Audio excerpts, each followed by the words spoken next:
Hello, my friend. It's so great to be back. And today we're talking about a topic that I'm really passionate about, and it's about living fake rich. And I'm sure some of you that are listening, you might be saying, but what's the real problem of being rich? So let me just clarify a little bit of insight before we get started. In the financial world, rich is typically meant to refer to new money, high income, big debt, big lifestyle, whereas wealthy typically means established money and the accumulation of assets. Fake rich means that you're overspending, you're looking like you have money when you don't, and it can be disastrous, as I'm sure you can imagine. Now, I get it that looking rich looks so good from the outside, and in so many ways is so much fun. I mean, if you've ever been around rich people, they are so much fun. And it's not that wealthy people aren't, but it's different. I mean, rich people do crazy things. They spend money like it's growing on trees. And I get that it literally does, but like there's just no end to it. And they buy things on emotional whims. Rich people do things from a limbic state as compared to wealthy people doing it more from their prefrontal cortex.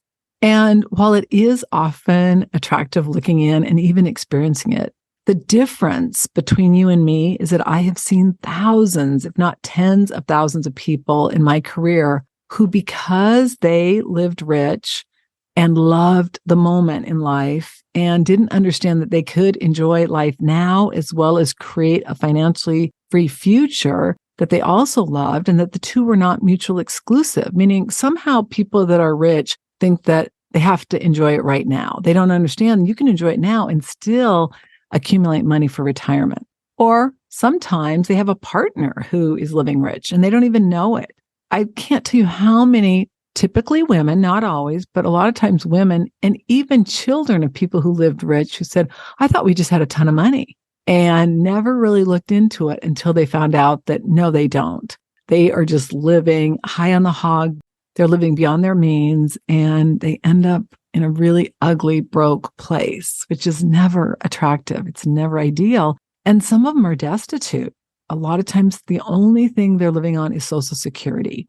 And I'm going to share an example, just a quick story of a family. Now, I knew one of the daughter-in-laws, so I'm getting this third party, but the story is a perfect example of living rich and some of the common challenges that happen with people who live rich. So this family was making about $50 million in their business, and they had an extravagant lifestyle, private jets. They were traveling the world first class. And one day they decided that they were so smart, they were going to start another business. And it's kind of like the example I give often of the KKDK. It's kind of like what you know that you don't know. And it's amazing how many people will say, I was really smart in my business, therefore I'm really good at managing my money. Or they'll say something like, because I was really good at this business, I'm going to be good at another one. And the problem is sometimes that's the case and sometimes it's not. And the downside is it can be devastating. But anyway, the new business had trouble from day one. But instead of admitting that they'd made a mistake and throwing in the towel, they continued to throw good money after bad until they literally got into bankruptcy with the golden goose. They weren't paying attention to that company, and it was generating 50 million. It literally went from 50 million to bankrupt. And the ripple effect was tragic. There were divorces among most of the children, and both of the founders ended up having serious health problems. They couldn't afford their medical care or the basic essentials of living. And they died broke. It was tragic. And I just remember hearing that the founder felt he was just an absolute failure in life. And he had been so successful most of his life, but he had never learned how to live wealthy as compared to rich. And it was tragic. But that's what happens when we live fake rich. Now, for part of the time, they truly did have money. They were rich. But the problem was because they were never focused on accumulating wealth and becoming wealthy, they ended up destitute. So I don't want that to be you. So as we dive into today's topic, I just wanted you to have that insight so that you can kind of get a bigger picture of why when I hear fake rich or I see fake rich, it's like running your fingernails down a chalkboard. I don't want that to be you, and it doesn't have to be. You can enjoy your life now, and you can also have an amazing life in the future. So let's dive in. Hi, my name is Annette Bau, your host of the Wealth Inside and Out podcast. I'm a certified financial planner and founder of the Millionaire Insider. For over 30 years, I have been advising and researching the top 1% of millionaires, and I am passionately obsessed with money, mindset, and the intersection of self-worth and net worth, and how the two connect and allow us to live fulfilled and wealthy lives on our terms. I'm a Midwestern girl who had a dream, began investing $25 a month 35 years ago, and today have a multi-million-dollar net worth. I teach the tried and true that only someone with over 3 decades of experience advising millionaires would know.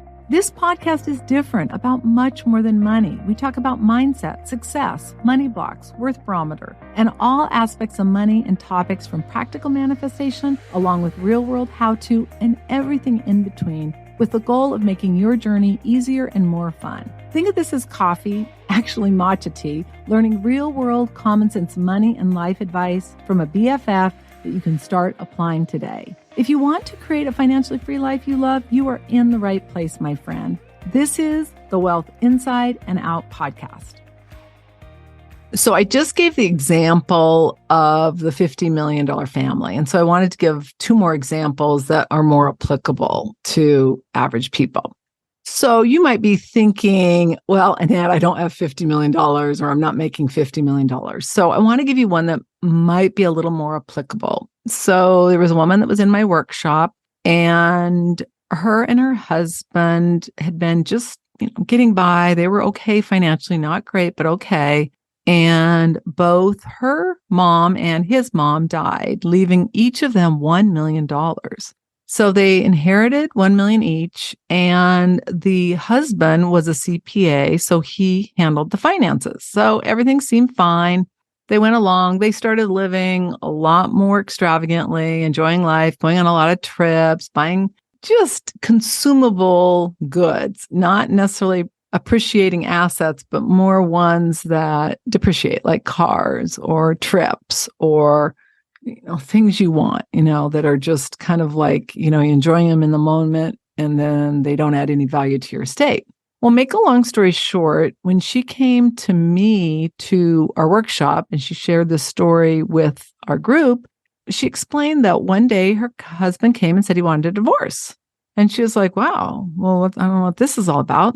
Well, it turns out that he had taken all the money she had gotten from her mom, and that's what they had been living off of for like the last 10, 15 years, spent all of it. He kept the money he got from his mom in a separate account so that she would not benefit from it, and it was not part of her assets.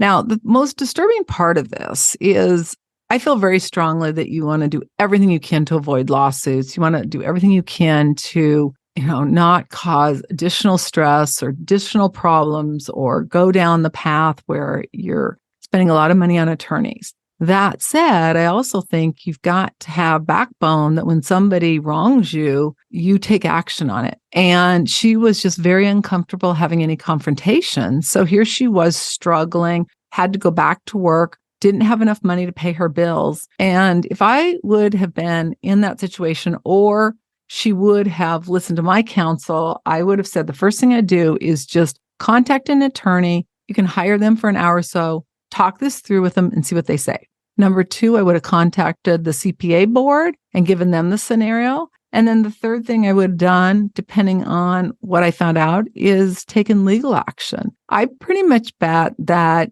if she would have gotten an attorney involved, the right attorney, and or contacted the CPA board, it's very likely that he would have come around, because this is the issue. He knew what he was doing. He was more qualified than her. He basically used his credentials and his knowledge to basically spend all her money. And I'm not exactly sure what would have happened, but I really think it would have been worth her time to pursue that. I mean, it was just devastating, and I just couldn't believe she wasn't doing anything. So the third case, which might be even more applicable, early in my career, I met a partner of a law firm. And we were talking about the fact that when people inherit money or they win the lottery, how they just blow through the money. I mean, the odds that you're going to have money if you inherit money and aren't used to managing money, or you win the lottery, is like 3 to 5% are okay after 5 years. Most are bankrupt. And I know of like 2 or 3 different cases where people won the lottery 2 or 3 times. I also have advisors who have had clients who are living in a country club. Their husband dies and they just become like crazy spending, like little kids in a candy store. Their primal toddler child brain is out of control and they are spending like drunken sailors. I don't know how drunken sailors spend, but I've always heard that they spend a lot. So anyway, make a long story short, this law firm would have bets in their office of how long it would take someone to spend the money. And the quickest one was literally a young guy who inherited around $200,000. And literally he got the money and 10 days later, he had no money left. And that was probably the most extreme one. But the reality of it is the reason it's so important that you focus in on your mindset and you focus in on your worth barometer is so that you're not having those dopamine hits that come from spending money, that rush you get. If you have issues with this, I encourage you to go to episode 8 at themillionaireinsider.com/8. It's on money and dopamine hits, because it'll really give you insight on what's happening neurologically and what you can do to make sure that you don't fall prey to this. Because if you have an out of control, I say limbic brain, but it's your primal brain, your toddler brain, and your prefrontal cortex isn't either developed enough or you don't have the neural pathways to make rational and logical decisions, it's very normal to overspend. And if you're the kind of person that's kind of like impulse driven, like you do what you feel like doing right then and there versus pausing and thinking about it, then it's really important that you work on your worth barometer and that you work on really getting your primal brain under control. It will save you so much time and energy and headache, and it will help keep you out of the poorhouse in retirement. So I really encourage you to go look at both of those episodes, themillionaireinsider.com/3 and themillionaireinsider.com/8. For today's show notes and resources, go to themillionaireinsider.com/10. For all shows, go to themillionaireinsider.com/podcast. The information we provide is not intended to replace any investment, financial, tax, or any other advice. Before beginning, please consult with your own team of advisors and review your situation. You agree to hold MillionaireSeries.com, Annette Bau, and all affiliates harmless for information contained in these trainings. All international copyrights are reserved. So today's bonus resource is our money mindset guide. You can go to themillionaireinsider.com/MMG and access this guide. I share 35 years of insight on how to master your money and mindset, and you're going to love the insight in this resource. You're going to learn what fulfilled and wealthy people do differently to create a financially free life they love. Again, themillionaireinsider.com/MMG. If you want insight on 3 decades of researching and insight on money mindset mastery, you've got to download this guide. You're going to learn how to remove money blocks, how to identify what your money stories are, as well as how to create a success mindset. Again, it's themillionaireinsider.com/MMG. You're going to love it. So let's dive into today's episode. So let's begin by just reviewing wealthy versus rich. Most people have no idea, and they see someone and they just automatically assume they have money. But the reality of it is that rich and wealthy are very different. And by understanding that, you are going to be better off yourself, meaning being able to make better decisions for your future and ultimately create a financially free life you love. And to do that, you've got to be focused more in on wealth as compared to rich. So what does it mean to be rich? And Some of this is just kind of, I don't know if it's like jargon in the financial industry, but if you talk to most people who have some expertise about money, they're going to be really clear on the difference between rich and wealthy. Now, sometimes you say, oh, you want a richer life. That's fine. But I'm talking about rich from a standpoint of how people are living versus wealthy. So being rich is generally about living a big life with a lot of income, expenses, and debt. And being rich does not mean you're wealthy. Rich people often have car leases and student loans. Now, I want to be really clear because for several years, I also leased my car because it made sense. So sometimes you'll see wealthy people, depending on the tax ramifications as far as with their business and looking at the numbers, it may make sense. But when you look at a rich person doing it, they're oftentimes doing it because they can't afford to just buy the car outright. So again, you got to be really aware of that. But if you look at like lottery winners or people who inherit money, they're considered rich. New money, they've got it. And unfortunately, most of them don't keep it. Most people that are rich spend their money on a big lifestyle, gadgets, cars, and other depreciating assets. And the vast majority end up broke. It's really tragic. Now, the interesting thing is that while rich people often live high on the hog, they're just spending money like there's no tomorrow. If you look at their life, oftentimes it looks so fulfilling and so exciting, but in reality, it rarely is. In fact, you look at the inner workings of those lives, which I've seen firsthand, and it's rarely very much fun. Their life is like a hamster wheel. They have money, then they don't. They earn a lot of money, and then they spend even more. One of my peers, who's also a multimillionaire, very successful, he lives in the community where Whitney Houston used to live. And he was in a mastermind. And he said, you just can't imagine this. This guy is making $50 million a year. He's a big online guy and he's spending $60 million. You're going in debt $10 million a year, but he's out bragging about how much money he makes. It's just crazy. But once you start living that rich life, it can be very difficult, if not impossible, to get off that roller coaster. And this road ultimately leads to broke. And it's just an unfortunate situation where a lot of times these people become desperate, then they make crazy decisions, or they end up bankrupting not only their checking account, but their life. When I was in college, we had a whole group of friends, and one of my friends was dating a person who would have these elaborate parties. It was always so exciting. And we were at dinner one night, and I was with my date. We were down at one end of the table, and one of the other partners of the firm was down there too. The waiter comes down. He said, the credit card that the other person gave him didn't work. So he goes, well, just go ask him for a different one. He goes, I've done it like 3 times. 3 of his credit cards would not pay for dinner for all of us. So that guy ended up getting out a credit card and paying it. That's a perfect example of looking like you have money. Who knows how much that dinner cost? All these people are at it and he can't even afford to pay for it. That's what rich looks like in reality. So the simple difference between a rich versus a wealthy person is that a wealthy person has sustainable assets, meaning they're likely going to always have money. A rich person has income, and often if they do have any savings, it's a small amount and it's often in like a bank account, or they might just have like a small retirement account, maybe an IRA or a 401k. Rich people often overspend, and rarely do they have large amounts of money they can get access to, because the minute they have money, they spend it. And I remember one of my clients sharing a story about their daughter who was married to a gentleman who was very prominent, but also an alcoholic. And every time they'd have any equity in their home, he would take it out and go use it. And the reality of it is most of these people run out of money. And they don't realize that what's going to happen in retirement is just not a pretty story.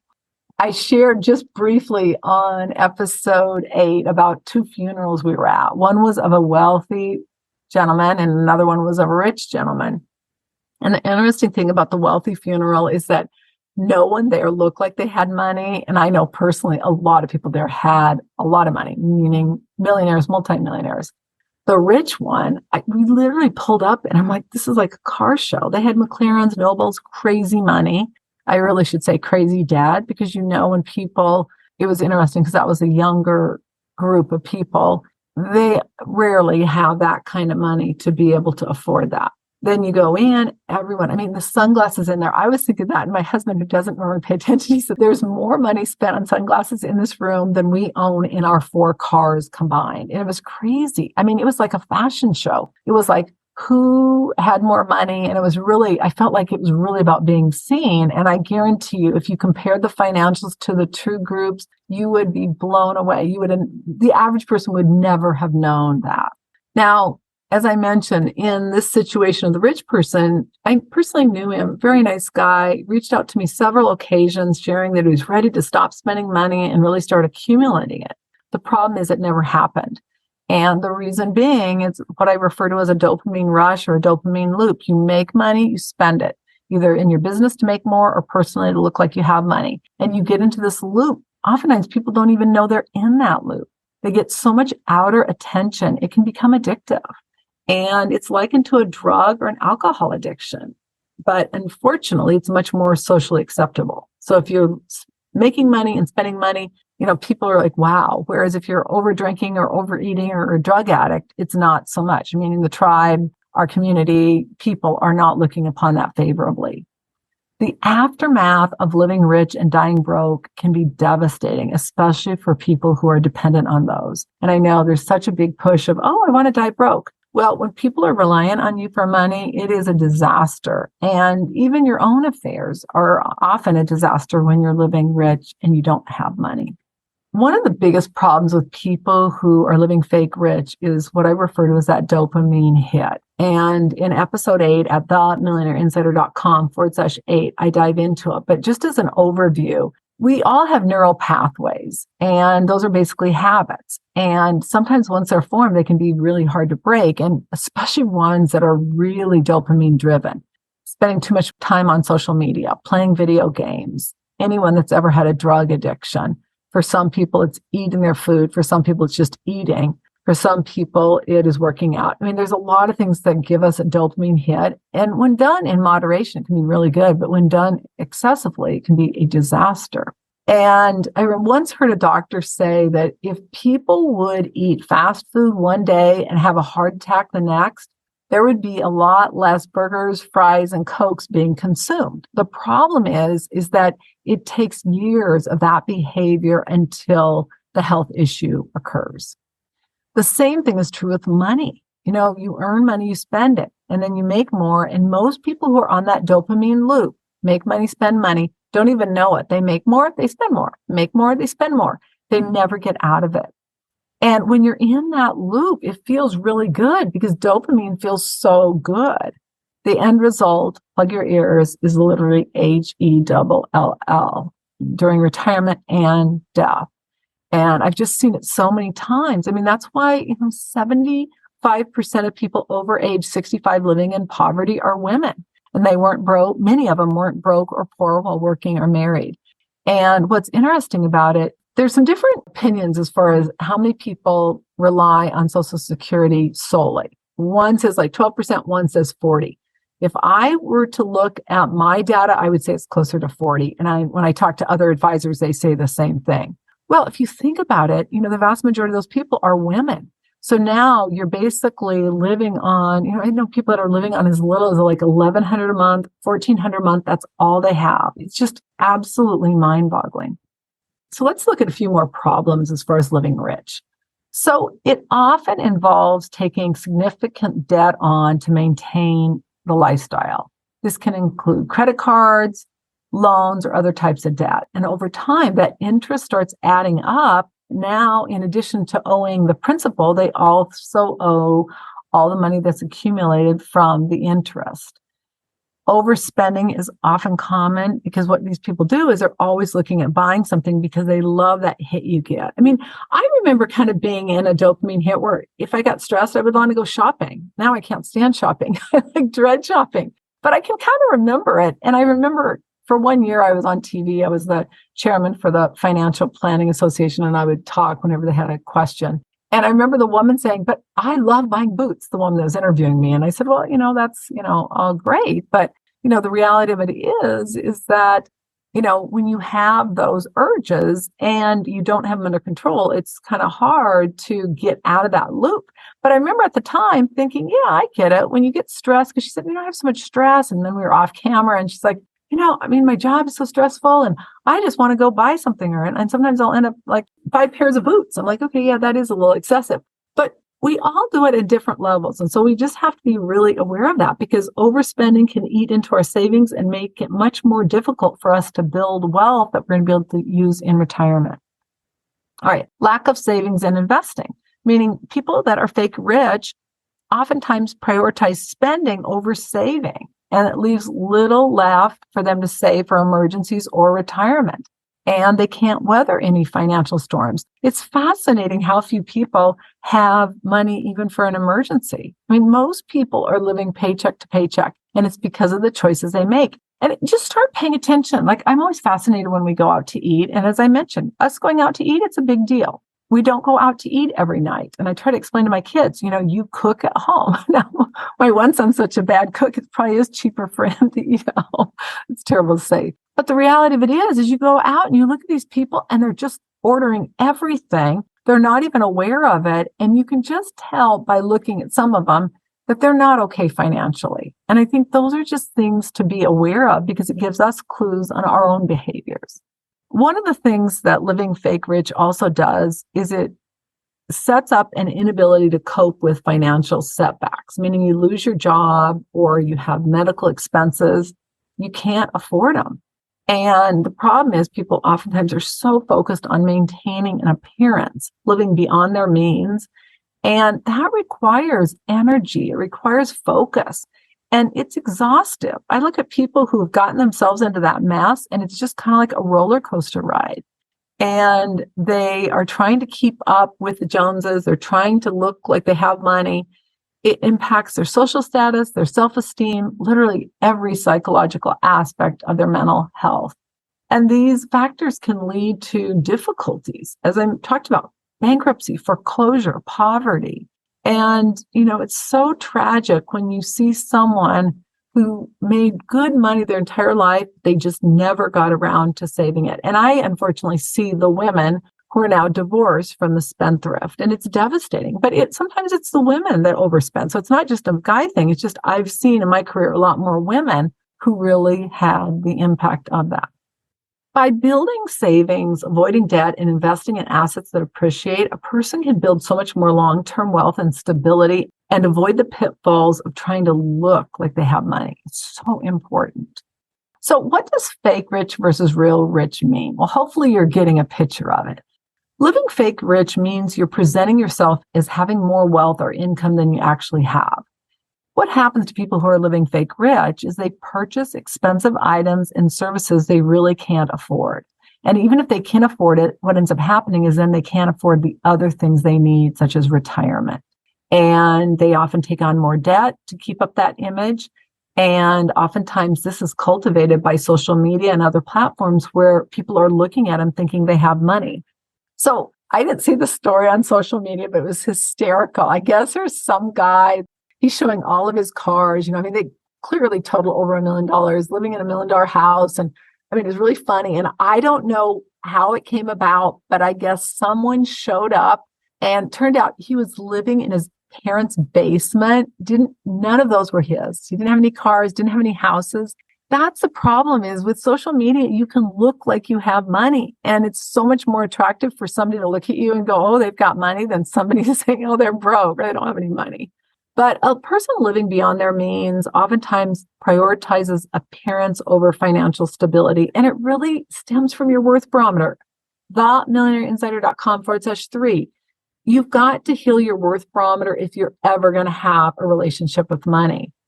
And people who live fake rich are much more concerned about other people's perception of them than their actual situation. And the lifestyle fake rich people create is unsustainable in the long term. It leads to financial difficulties and even bankruptcy. It's so essential that you prioritize financial responsibility and live within your means, rather than trying to keep up with some unrealistic image from people who don't really even care about you. So 8 ways to identify people who are fake rich. initially it might seem challenging to do so, but as you become aware of it, oh my gosh, I can spot them a mile away. But that's because of what I do. Now, if you looked at me and you see like the jewelry I wear if I'm dressed up or the clothes I wear, you say, oh my gosh, she has some money. It's not saying that wealthy people don't have money. It's just the fact that we didn't have that all our entire life. Like I didn't start spending money until I had millions. And even now, I don't spend that much money. I mean, I'm very careful. Me and my husband both are with how we spend money. And it's just so ingrained in us that it's just like second nature. But people who are fake rich, they live beyond their means. And they often live in a luxury home. Like I remember one year in our neighborhood. So our neighborhood has, probably average home prices around $1 million. And I remember we went to this neighborhood Christmas tour where we went to different houses. And this was several years ago. So at that time, maybe houses were like 500,000 or 600,000, but there were so many that didn't have furniture in them. I'm like, I would rather have a smaller house and have furniture and have it paid for than like live in this mansion and not be able to afford it. But they drive fancy cars. They wear expensive clothes. They're all about designer stuff. And so they're just living a lavish lifestyle. And oftentimes they do have really good income, which allows them to purchase things. The problem is what forgoes or what gives is their financial future and their retirement. On the other hand, a wealthy person typically will have a more modest lifestyle and they are focused more in on the accumulation of wealth and compiling significant assets that they can ultimately live on or generate income from. So another thing fake rich people do is they'll flaunt their wealth. Like they make a point of it. Sometimes they go out of their way to pay for things, and other times they act like they have money, but then they never pay for things. So it's really interesting to watch. They oftentimes carry high debt loads, meaning they are mortgaged up to the hilt, and whenever they get equity in their home, they are taking out a home equity loan. And I can't tell you how many women have gotten themselves into that problem. And I'm always like, why did you take out a mortgage on your home? Or why did you take out a line of credit? Oh, I didn't. My husband did. I'm like, well, you had to sign for it. Oh, well, he said that that's what we should do. You guys, you've got to pay attention to this. There's no free lunch. And if you don't pay attention to this, you're going to be paying for it later on in your life. So you've got to be aware of that. And you don't want to be figuring that out when you're 55 or 60, like a lot of women. A lot of times there's lack of financial literacy. So if you look at somebody who's fake rich, they oftentimes don't know much about investing or budgeting. They don't really want to know. Financial education is not a priority for them, whereas wealthy people, it really is. Wealthy people typically understand financial matters better, even though a lot of them don't give themselves credit. And they almost always have a team of advisors that helps them manage their wealth. And even if they're doing it themselves, they still have some support from the outside. So important. Rich people will have high incomes a lot of the time and small net worths, whereas wealthy people commonly make less. I think the average income for a millionaire is like $77,000. But what's fascinating is their priority is on saving, investing, and accumulating wealth. Another thing that fake rich people do is focus in on get rich quick schemes. And they're always looking for that next quick buck, whereas a wealthy person is much more focused on long-term sustainable growth and wealth building. Fake rich people have a lot of emotional attachment to their possessions, and they actually see that as part of their self-worth. And it really boils down to their worth barometer. Whereas a wealthy person is more likely to see their wealth as a tool to achieve their goals and to create a better life for themselves and their loved ones. It can be hard to distinguish between the two, but as you start paying more attention, you're going to see it much more clearly. And it's especially important if you're out dating, because there have been so many women, namely, who have been taken advantage of. There's been men too, but a lot of them, times it's women who don't know anything about what's going on, and they either get taken advantage of by somebody they're dating or by an advisor. It's really important that you know what's going on and you're paying attention to that. So in conclusion, fake rich can appear really attractive to others who see their lives and their possessions, but in reality, it's not ideal. In fact, if you look inside their lives, and I know because I've seen it, almost always there's complete tension and friction and fighting. And it's really a nightmare for the person who is living rich and their family. And a common outcome includes living broke or even destitute. Oftentimes their only income is Social Security or a minimal amount of money. Nothing fun about it. They can't afford essentials such as medical care, food, or shelter. They're forced to rent an apartment, live in a trailer, or with relatives, often in an unsafe area. Oftentimes, people who live fake rich have to work into retirement, and they're working not because they want to, but because of their poor choices that they made earlier in life. If someone you know is living fake rich, I really encourage you to encourage them to get help. Debt counseling's great. Even downloading our free resource, you can go to themillionaireinsider.com/MMG. They've got to want to, though, change. And, a lot of people don't want to be broke. They don't want to be destitute in retirement. But the reality of it is their actions are going to dictate that. So all you can do is say, hey, do you want some help? I've been fascinated because, as you know, I've been advising people for 35 years. I've been studying this for 40 years. It's hard to believe, but I literally started in high school when I worked for my first millionaire. And I can remember I was still in college. I was just getting out. I was going to become a financial planner. And one of our family friends, he said, you got to start saving money. And at the time I had started saving $25 a month. And I remember she laughed in my face and she's like, oh, that's so ridiculous. And I thought, this is going to be such a great experiment. Here I am saving my $25 a month, and I did not have extra money to spend. Like I was literally, I had no extra money every month. And, she was making a ton of money. Well, fast forward, she ended up filing bankruptcy 2 or 3 times. She finally got a home. I mean, her life has just been terrible, and she's still having to work into retirement because of the less than ideal choices she made early in life when she could have changed that. And she had the information to change it. If you love the content of this podcast, please follow and subscribe to our channel so you get notified of episodes, and also give us a 5-star review and share a comment. We really appreciate it. All right, so there you have it. Now, wasn't that easy? Before you get back to your day, just take 1 minute and describe your ideal retirement. How much money will you have? Where will you live? How are you going to spend your time? Now I want you to identify one action you're going to consistently take to ensure that you can enjoy your life, not only now, but also in retirement. You're going to be so glad you did this exercise. It's a game changer. For today's show notes and resources, go to themillionaireinsider.com/10. For all shows, go to themillionaireinsider.com/podcast.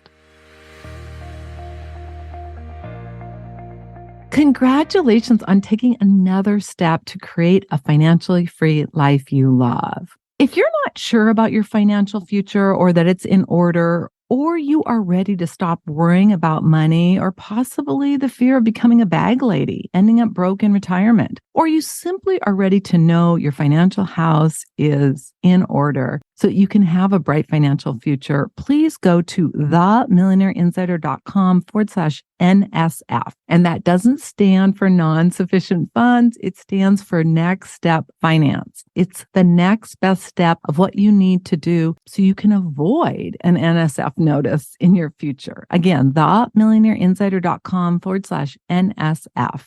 The number of women who were not broke or poor while working or married is staggering. The entire mission of the Wealth Inside and Out podcast is to ensure you have the information for you, your family, your friends, anyone who's willing to listen to it and apply it so that you can create a financially free life you love. Again, themillionaireinsider.com/NSF.